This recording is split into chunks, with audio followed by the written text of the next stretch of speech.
very big deal today, but back then, that was only one day after the Union forces had captured Richmond. 5 days later, April the 9th, 1865, Lee surrendered to Grant at Appomattox Courthouse, Virginia, thus ending the war. Lincoln is ecstatic. It's written that his wife said, "I have never seen the president happier." 5 days later, April the 14th, 1865, Abraham Lincoln put this hat on his head, he took his wife's arm, and they went to Ford's Theater to see a show. It's called a comedy called My American Cousin. And of course you know what happened there. John Wilkes Booth assassinated Abraham Lincoln. Everything was in uproar over time though. Lincoln's two major wishes were fulfilled. One was preservation of the Union, and two was amnesty for the Confederates. Now, what a lot of people don't realize is what else went on that same night that John Wilkes Booth was assassinating President Lincoln. And that story is right over here. I'm going to tell you the story. Okay. There was a conspiracy. John Wilkes Booth is up here. And what was supposed to happen on the same time that John Wilkes Booth was assassinating Lincoln, this man was to assassinate Vice President Johnson. This man on the top right was to assassinate Secretary of State William Seward. It turns out this guy chickened out. He did not make an attempt on Johnson's life. Payne, however, did go to William Seward's home. It turns out a couple weeks prior to that, Seward had been in a terrible carriage accident. A broken collarbone, broken ribs, a broken arm, and a broken jaw. So he's laid out in bed. Payne goes to the home, raps on the door. A 19-year-old butler comes to the door. Payne says, "I have medication for Secretary Seward." Butler says, "Give it to me." He says, no, I have to give it to him personally because I have to tell him how to take it. And the butler says, no, Secretary Seward is resting now. This is not a good time. But Payne, he's a big, robust guy.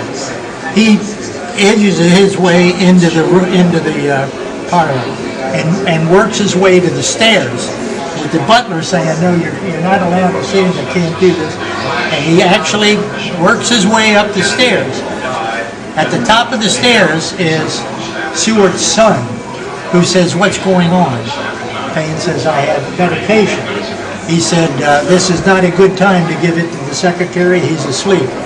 He said, "No, I must do it. I have to give it to him now." And he says, "No, you don't. I am in charge here.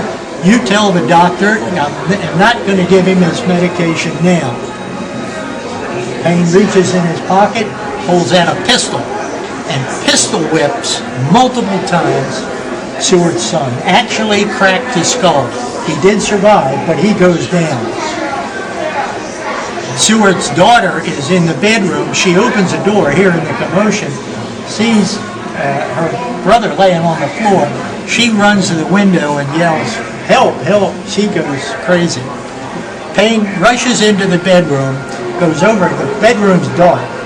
He rushes over, goes over to the bed where Seward's laying, and he pulls out a knife and he slashes a couple times into the bed sheets, missing, but he finally tries to stab him in the neck, and he misses and slices off the side of Seward's face. He survived this, but you can imagine the mess. As a matter of fact, after that, Seward never had a picture taken of that side of his face again. There was a male nurse in the room.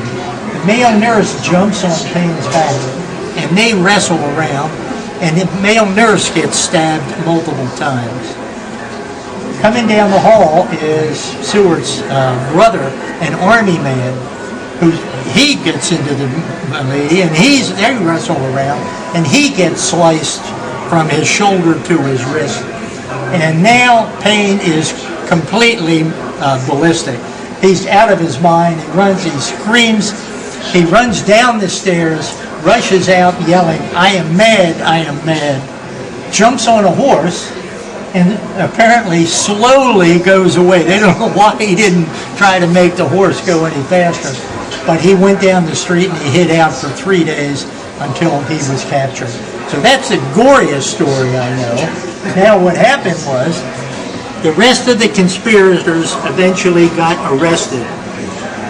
Mary Surratt was in her home where the conspirators met. John Wilkes Booth, it took them 12 days to find him, and he was shot and killed. The rest of them, 4 of them, they were tried, and they were eventually hung. Payne, Surratt, and this man, and the rest were given life imprisonment. Mary Surratt is the first woman to be hung by the federal government. So that all took place the same time that John Wilkes Booth was doing him. So you can imagine what they thought the complete government was going to be overthrown.